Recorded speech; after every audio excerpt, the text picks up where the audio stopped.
Hey everyone, today about masculinity and particularly about healthy, positive masculinity.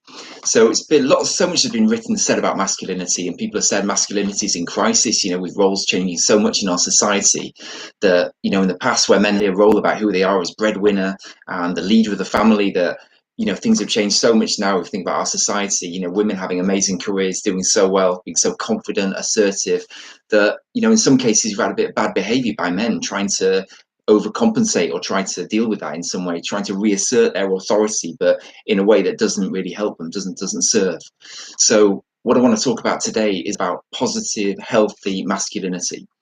And the thing is, um, where relationships don't have the right masculinity, where things aren't working, then it's going to impact on your partner as well. So the polarity, the magic in the relationship is going to be affected a lot where the masculinity isn't working. So that's true either whether you go like toxic, go like macho and start abusing people, it gets aggressive, or where if it's a weaker, more accommodating, supportive type energy, which so many men have nowadays, but which doesn't keep the magic in the relationship with your partner. So that's the background. So what I'm going to share in this video and the next 4 videos is a model of healthy masculinity. Okay, so today is all about and what we talk about in our programs as part of the Seeds of Love is about having the foundation for having great energy. So the main point is, if you're feeling bad in yourself, if you're feeling conflicted, if you're out of integrity in some way, then you're going to be feeling bad, and so hard then to really show these qualities that we're going to be talking about. So the first video today, this is all about the foundation of having a healthy, loving, masculine energy. And what's that all about? Okay. So the first thing I want to talk about is the ego. So where the ego is overly pronounced, where we're really holding on strongly to identities, this is what happens when we're having some challenges, we're feeling bad in the situation, and we end up trying to hold on to something as a way to feel a bit more secure, a bit more certain. So what could that thing be? Well, maybe it's your nationality, an interest that you have, maybe a football team that you support, maybe it's an idea or philosophy, that you really love, and that's who you are, and that's your way of really buffering yourself against that feeling of uncertainty that we talked about earlier in our society. So the problem with that, though, is that it can create a sort of energy blockage. We're not really connecting with people in a healthy way anymore because everything we're doing is coming from this strong identity. Because we're always changing, we're subject to conditions and everything's always changing, as we know. But when we're holding on, it then has a heavy energy, and people around us really sense that. And most importantly for this video is it feels really bad as well. Because imagine if you have an idea and you've got to then defend it against anyone.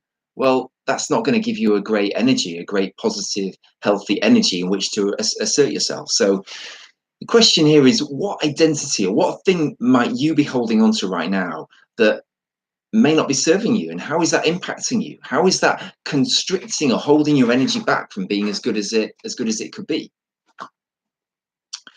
So the second point I wanted to raise, that was all about ego. So the second thing I wanted to raise is about awareness. So we need to be trying to increase our awareness the whole time. So, the world, there's so much going on in the world around us, and we're only aware of a small amount of it, and that's normal because otherwise we get overwhelmed. But actually, sometimes we need to increase our awareness a bit and notice things a bit more clearly, notice some distinctions, notice how we've created a situation for ourselves by something that we've done. So whatever else you do, think about how you can cultivate this awareness. And we've got some practices that we can share with you, things like meditations and visualizations that really bring things that might be on the edge of our awareness into our core awareness. So here's the other thing. So the enemy of awareness is really intoxication. So how might you be intoxicating yourself, either consciously or unconsciously, which is then stopping you seeing the reality of where you are, the challenges that you've got right now? So people are familiar with things like alcohol. That's an obvious intoxicant. Maybe even, you know, mindless television, gossiping. You know, lots of ways in which we distract ourselves. But even look at things that we eat. You know, do we eat more than we really need, or maybe the things that we know aren't really good for us, but that give us that comforting feeling, just buffer us from that reality. So that's awareness. The next thing I want to talk about is unconditional love. So, you know, in day-to-day life, we have all kinds of contracts and agreements with people. Maybe we have an employment contract or some work business type contracts, things where, you know, we give something or we get something. So there's a deal going on. But here's the thing: this kind of positive, loving awareness that I'm talking about, it needs to have a concept of a kind of a love which isn't about keeping count or holding on.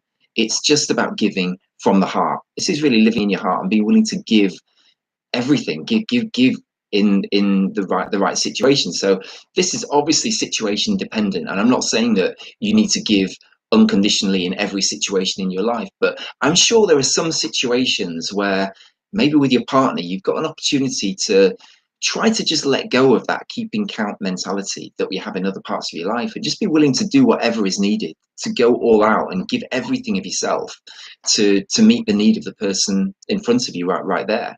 You know, maybe it's your partner, maybe it's your children, maybe it's a homeless person in the street or someone that you're helping at work. But let's just try and find an idea. I wonder what that thing could be, where you could find something in your life where you've got an opportunity to give, and just notice at the point where you give the quality of that giving, because in calculation feel completely different.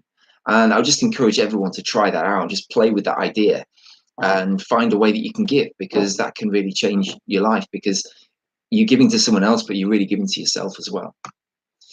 Next thing I wanted to talk about is integrity. So, you know, when we sometimes do things that we regret, right? And we've all been there.